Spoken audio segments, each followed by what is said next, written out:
Are you a Democrat by any chance?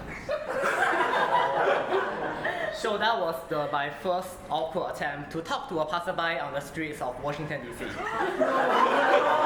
A very failed pickup line, I guess.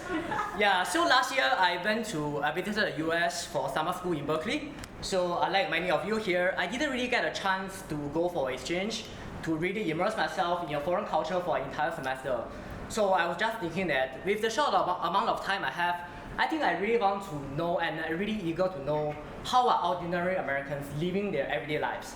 So I was telling myself, why not I just talk to the random strangers I met along my journey?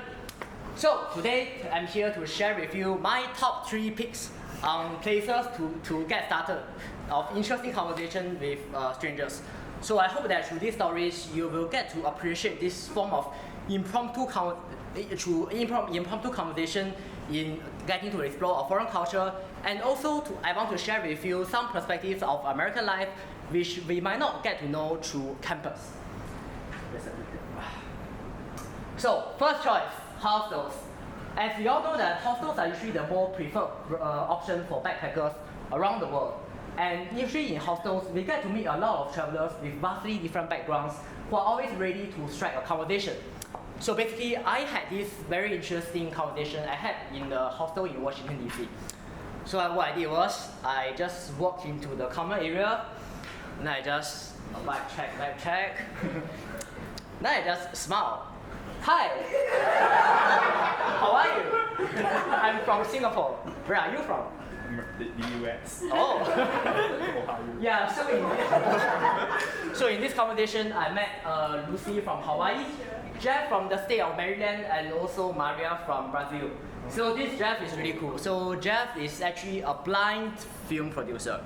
So basically, he lost his sight fully at the age of 54. And since then, he started his own filming company called Blind and Badass, and have been filming his solo adventures around the world to really prove the world how capable he is despite of his visual impairment. So basically I was asking him, so hey, what's up, where are you going next? Then he just said that, oh, I'm going to challenge the highest peak in the state of Maine. Let me see how many ribs I will break this time. Really, I quoted from him. Yeah, so really respect to him and good luck to him. So my second choice is actually market. So market is actually a great place to mingle with locals. And this is a place where you can actually experience their everyday lives up close. So basically, again, I was on this fine weekend, a sunny morning, and I just bumped into this weekend market at Capitol Hill in Washington, D.C. And I saw the kids running and also like people vibing with the street band. And I also met Jack, who was actually a vintage tape and CD seller. So basically he was telling me about, back in my days in the 70s, these are the music we listened to. So it was a really interesting conversation.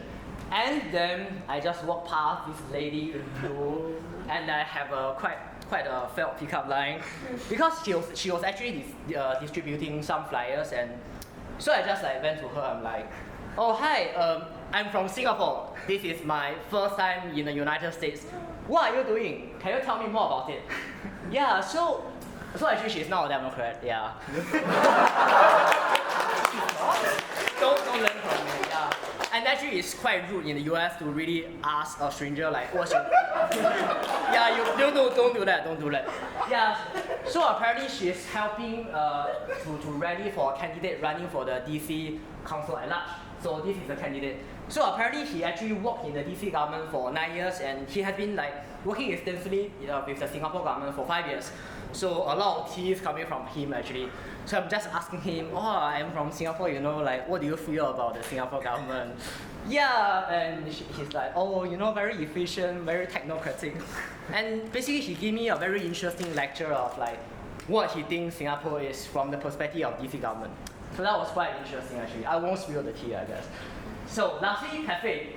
Cafes are a great place to bump into interesting people and also have a cup of coffee with them. And it's only a cafe that we get to meet younger generations with quite a diverse range of professions. So basically, one fine day in San Diego, I was just having a nice cup of coffee and also my first cup of acai ever at the Oceanside Beach. It's called the Ocean Beach in San Diego. So then I was like overhearing some people next table talking about some yoga, like building an app, and also something smart city related. Then basically the guy, so basically apparently it was actually an entrepreneur telling his yoga mates of like data-driven urban planning. So I was really interested in the topic.